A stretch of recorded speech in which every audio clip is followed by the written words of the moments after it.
Hello friends, बरायबाय Bodo Info YouTube चेनेलाव आसा खालामो नोंथांमोना गासिबो मोजां दङ। दा आसाम पुलिसनि गोदान आपडेट सफैबाय। दा गोबां नेगासिनो दंमोन आरो जायफ्रा सिगाङावनो कमेन्ट्स खालामदोंमोन जे रेलिया माब्ला जामारगोन आरो लोगोसे गोबां सावरायबाय जे बे रेलिया जानो हागौ उमुक दानाव जागोन एबा उमुक दानाव जाया। दा बेनि सायावनो जायखौ सावरायदों बेनो जासिगोन। दा आसाम पुलिसाव गोल्डेन चान्स नोंथांमोना प्रेक्टिस खालामनो गोबां टाइम मोनबाय आरो बे रेलिया माब्ला जागोन CM बिथाङा एनाउन्समेन्ट खालामदों मोनसे प्रग्रामावहाय।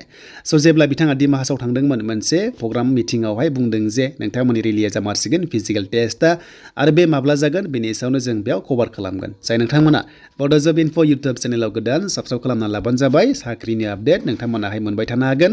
दा जोङो अफिसियेल साइटआव दंखायो आरो बेयाव फैनाय लोगो लोगो दासिम गोदान फिजिकेल टेस्टनि बागै एबा एग्जामनि बागै गैया।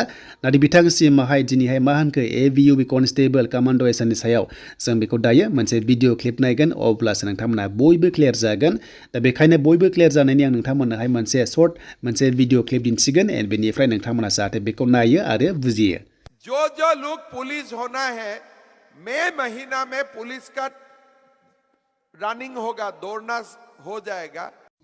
स' फाइनाली नोंथांमोना मिन्थिबाय नुबाय फिजिकेल टेस्टखौहाय नोंथांमोना मे दानावसो होनो मोनसिगोन। फेब्रुवारियाव जाला जों मानोना गोबां बाथ्रा सावरायदोंमोन फेब्रुवारियाव एग्जाम दं होननानै HS लेभेलनि। स' बिनिफ्राय बिथाङा बुंनाय बादिब्ला फरिखा एबा एग्जामफोरखौ होथारगोन आरो लोगोसे प्रायरिटि खालामगोन बेनो जाबाय स्टुडेन्टसफोरखौहाय फरायनायावहाय। स' बेखायनो एग्जामखौ होनो होदों बेनिफ्राय इन्टारभिउआ उनाव जागोन आरो बेनो गल्डेन चान्सआ नोंथांमोना हमना ला गोबां टाइम दङ। मे दानावसो नोंथांमोना फिजिकेल टेस्टआ जासिगोन APRo कनस्टेबल कमान्डो लेभेलाव।